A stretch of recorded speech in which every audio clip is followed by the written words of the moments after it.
প্রতিনিয়ত বাড়ছে গ্যাসের চাহিদা, কিন্তু কমছে দেশীয় উৎপাদন। ফলে এলএনজি আমদানির উপর বাড়ছে নির্ভরতা। মহেশখালীর টার্মিনালে অগ্নিকাণ্ডের পর বড় ধাক্কা সামলাচ্ছে জ্বালানি খাত। প্রতিদিন ঘাটতি প্রায় 1300 মিলিয়ন ঘনফুট। নতুন টার্মিনাল চালু হতে লাগবে অন্তত 2 বছর। তাহলে প্রশ্ন, এই সংকটের শেষ কোথায়?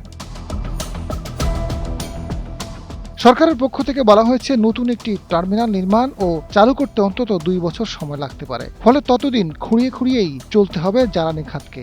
স্থায়ী সমাধানে নতুন টার্মিনাল নির্মাণের পাশাপাশি গ্যাস অনুসন্ধানেও জোর দেওয়ার পরামর্শ দিয়েছেন বিশ্লেষকরা।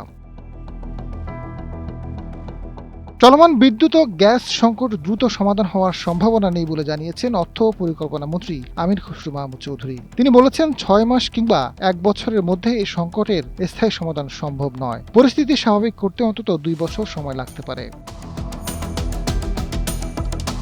বিশেষজ্ঞরা বলছেন, নিজস্ব গ্যাস উৎপাদন বাড়িয়েও তাৎক্ষণিক সংকটের সমাধানের সুযোগ নেই। ফলে কেবল টার্মিনাল বানালেই হবে না, গ্যাস কেনার জন্য পর্যাপ্ত অর্থ থাকতে হবে। আমদানি নির্ভরতা যত বাড়বে, জ্বালানি আমদানিতে ব্যয় তত বাড়বে। সেজন্য বিকল্প চিন্তাও করতে হবে। সরকার অবশ্য নবায়নযোগ্য জ্বালানির বিস্তারে বিশেষ উদ্যোগ নিয়েছে, তবে সেটিও সময় ও ব্যয় সাপেক্ষ বিষয়। জ্বালানি বিশ্লেষক অধ্যাপক এম শামসুল আলম জানান, গ্যাস সংকট কাটাতে নেওয়া উদ্যোগগুলোর সুফল পেতে 2 থেকে 5 বছর, এমনকি 7 বছরও সময় লাগতে পারে। তবে প্রতি বছর 5 থেকে 6টি করে গ্যাস কূপ অনুসন্ধান করা গেলে এবং যদি গ্যাস পাওয়া যায়, তাহলে 5 বছরের মধ্যে গ্যাসের অভাব অনেকটাই দূর করা সম্ভব।